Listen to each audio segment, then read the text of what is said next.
نجیر نقوی صاحب سے گزارش کروں گا کہ وہ مائک پہ آ کے اپنے زرین خیالاتوں سے ہمیں نوازیں۔ انا للہ و انا الیہ راجعون۔ اللہ تعالیٰ ان کو جنت الفردوس میں جگہ دے دے۔ اور ایک پارٹی کا لیڈر کہتا ہے میں تو ڈوڈا سے اٹھا ہوں، میں تو بدرواہ سے آیا ہوں، یہی کیا نا اس نے چیف منسٹر بھی بنا، وہاں سڑکیں نہیں ہیں کہ روز لوگ مر رہے ہیں۔ اور اسی جماعت کا ایک لیڈر یہاں کہتا ہے ہم اوڑی کو جنت بنائیں گے، شاید ایسی ہی جنت جو ان 33 لوگوں کو ابھی مل گئی۔ یہ وہی لوگ ہیں جو بہت بڑی بڑی باتیں کرتے ہیں، ہندوستان کے سب سے بڑے عہدوں پہ رہے، لیکن کبھی یاد نہیں رہا جس مٹی سے اٹھے اس مٹی کے لیے تو کچھ نہیں کیا۔ اب ان کو یاد آ گیا ہے کہ ڈوڈا بدرواہ کی ڈیولپمنٹ کریں گے۔ ارے صاحب آپ تو 50 سال ہندوستان کے سب سے بڑے عہدے پہ بھی رہے، اس وقت آپ کو یاد نہیں رہا؟ آپ تو بہت کچھ گنواتے ہیں، ذرا ہمیں یہ بھی گنواؤ۔ ڈوڈا بدرواہ کشتواڑ میں آپ نے کیا کیا، کیا پاڈر میں کیا کیا، مڑوا کو سڑک کیوں نہیں آج تک؟ میں تو آپ لوگوں کو اس لیے یہ کہتا ہوں کہ تاکہ آپ بھی ذہن نشین ہو جائیں، یہ لوگوں کے قول اور فعل میں تضاد ہے۔ آج ایک جماعت کہتی ہے کہ 1984 میں کچھ لوگوں نے سازش کی اور حکومت گرائی۔ کل ایک جماعت کے بڑے لیڈر نے کہا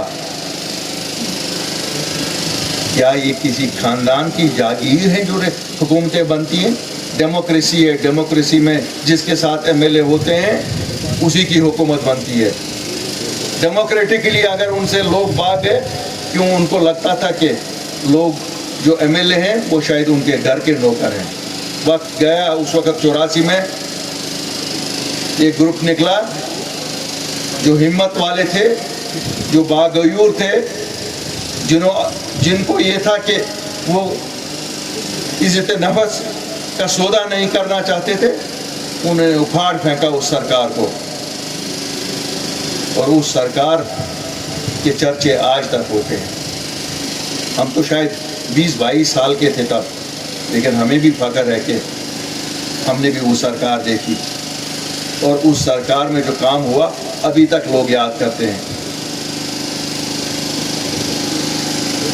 کل وہی لیڈر پھر کہتا ہے 1999 میں جب ہم نے آٹونومی کی ریزولوشن پاس کی تو پھر صاحب دلی والوں نے ایک نئی جماعت بنائی۔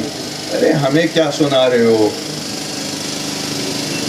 تم تو اسی جماعت کے ساتھ جس جماعت کی تم باتیں کرتے ہو بغل گیر آج کل ہو۔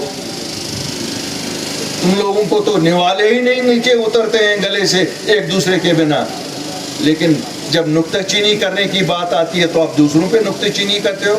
ناچ نہ جانے آنگن ٹیڑھا، وہی آٹونومی کا ریزولوشن آپ پاس نہ کروا سکے، لیکن آپ میں غیرت نہیں تھی کہ آپ حکومت چھوڑتے، کیونکہ آپ کی نیت ہی نہیں تھی کبھی آٹونومی یہاں دلی سے نیگوشیٹ کر کے لاتے۔ آپ اگر نیگوشیٹ کرتے تھے نیشنل کانفرنس والوں، آپ اپنی حکومت نیگوشیٹ کرتے تھے۔ آپ نے کبھی جموں کشمیر کے لوگوں کے حقوق کی بات نہیں کی۔ آپ نے جب بھی بات کی تو بلیک میلنگ دلی کو اس لیے ہوتی تھی کہ ہمیں کیا دو دے وہ۔ ویسے بھی یہاں اگر آپ 47 سے دیکھو گے، جب نیشنل کانفرنس آئی ہے وہ دلی کی مدد سے آئی ہے، کبھی بھی خود نیشنل کانفرنس نہیں آئی ہے۔ یاد کریے 1947 میں کیا جموں کشمیر کے لوگوں نے ان کو ووٹ دیا تھا؟ انہوں نے حکومت بنائی؟ کبھی نہیں۔ مجھے لگتا ہے ایک ہی حکومت جو انہوں نے اپنے بل بوتے بنائی تھی، شاید وہ 83 کی حکومت تھی، جو یہ چلا نہیں سکے، کیوں؟ ان کو لگا یہ ایم ایل اے جو ان کے ایم ایل اے چن کے لوگوں نے بھیجے تھے ان کو انہوں نے اپنے گھریلو ملازم سمجھا۔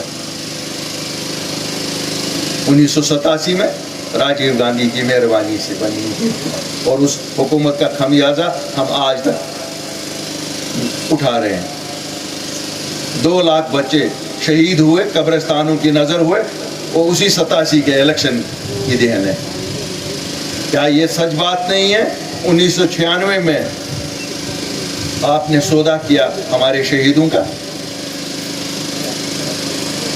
اس وقت ہندوستان کے وزیر اعظم جو تھے 1994 میں انہوں نے کہا تھا اسکائی از دی لمٹ, اور آپ نے sky is the limit Halley copter کو بنا کر 96 میں حکومت کو اپنے نام لکھوایا.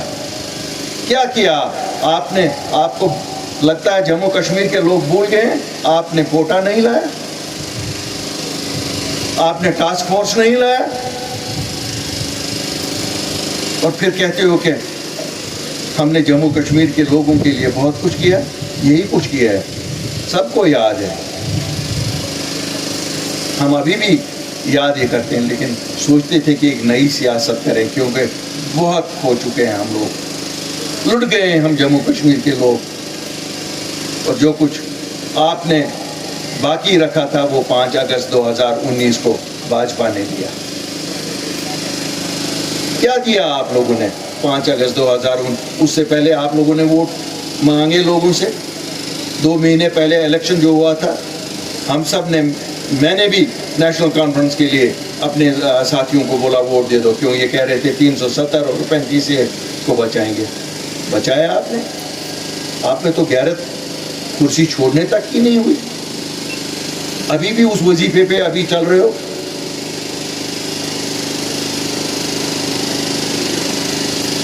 شاید روس کے ایجنٹ ہے, اب روس بھی نہیں مانے گا یہ ہمارے ایجنٹ ہے. کیوں؟ اس وقت تو یہ لال جھنڈا انہی کو, کمیونسٹ کو دیکھ کے لیا گیا تھا نا. لیکن اس لال جھنڈے کے پیچھے کشمیریوں کا خون ہے. اس کا رنگ اگر لال ہے تو مجھے لگتا ہے یہ عکاسی کشمیریوں کے خون کی کرتا ہے, جو انہوں نے بہایا, اتنا بہایا کہ شاید اب یہ دریا بھی اور خون نہیں لے سکتے.